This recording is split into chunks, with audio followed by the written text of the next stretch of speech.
Mr. Jones had a few days' holiday, so he said, "I'm going to go to the mountains by train." He put on his best clothes, took a small bag, went to the station, and got into the train. He had a beautiful hat, and he often put his head out of the window during the trip and looked at the mountains. But the wind pulled his hat off. Mr. Jones quickly took his old bag and threw that out of the window too. The other people in the carriage laughed. "Is your bag going to bring your beautiful hat back?" they asked. "No," Mr. Jones answered. "But there is no name and no address in my hat, and there's a name and an address on the bag. Someone's going to find both of them near each other, and he's going to send me the bag and the hat."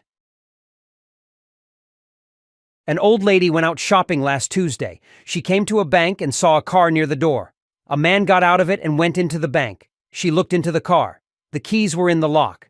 The old lady took the keys and followed the man into the bank. The man took a gun out of his pocket and said to the clerk, "Give me all the money." But the old lady did not see this. She went to the man, put the keys in his hand, and said, "Young man, you're stupid. Never leave your keys in your car. Someone's going to steal it." The man looked at the old woman for a few seconds. Then he looked at the clerk, and then he took his keys, ran out of the bank, got into his car, and drove away quickly, without any money. Mary was an English girl, but she lived in Rome. She was 6 years old. Last year her mother said to her, "You're 6 years old now, Mary, and you're going to begin going to a school here. You're going to like it very much, because it's a nice school." "Is it an English school?" Mary asked. "Yes, it is," her mother said. Mary went to the school and enjoyed her lessons. Her mother always took her to school in the morning and brought her home in the afternoon. Last Monday, her mother went to the school at 4 o'clock, and Mary ran out of her class. "We've got a new girl in our class today, Mummy," she said.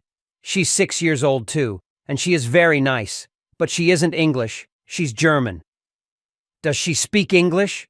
Mary's mother asked. "No, but she laughs in English," Mary said happily.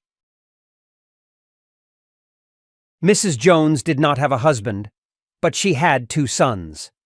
They were big, strong boys, but they were lazy.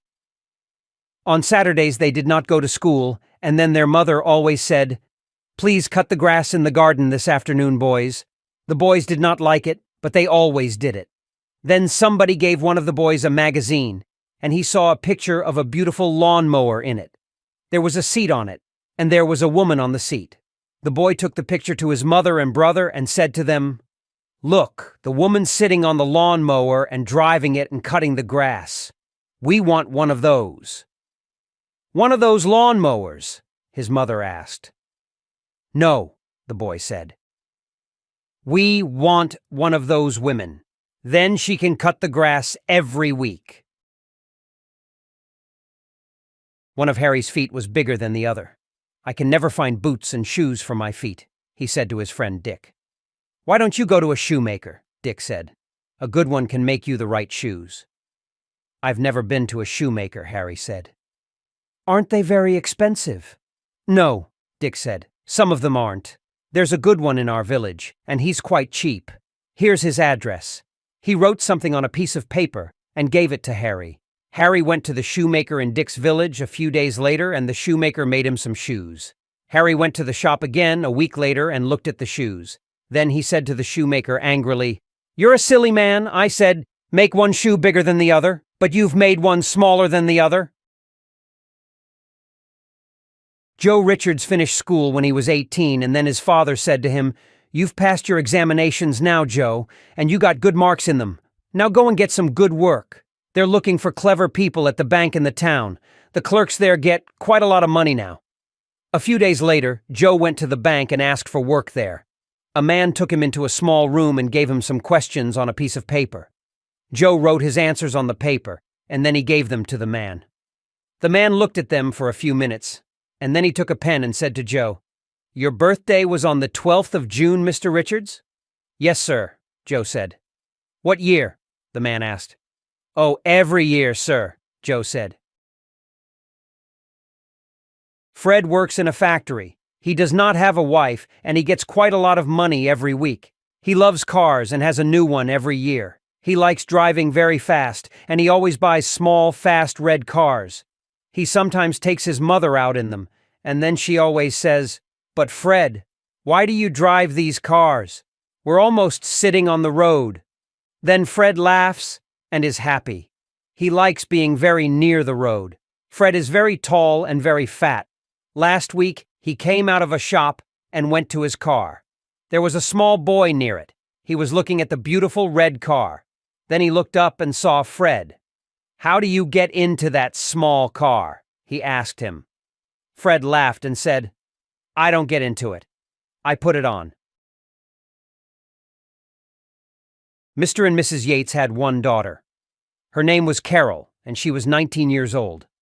Carol lived with her parents and worked in an office. She had some friends, but she did not like any of the boys very much. Then she met a very nice young man. His name was George Watts, and he worked in a bank near her office. They went out together quite a lot, and he came to Carol's parents' house twice. And then last week, Carol went to her father and said, "I'm going to marry George Watts, Daddy. He was here yesterday." "Oh, yes," her father said. "He's a nice boy. But has he got any money?" "Oh, men, all of you are the same," the daughter answered angrily. "I met George on the 1st of June, and on the 2nd he said to me, 'Has your father got any money?'" Miss Williams was a teacher, and there were 30 small children in her class. They were nice children, and Miss Williams liked all of them, but they often lost clothes. It was winter, and the weather was very cold.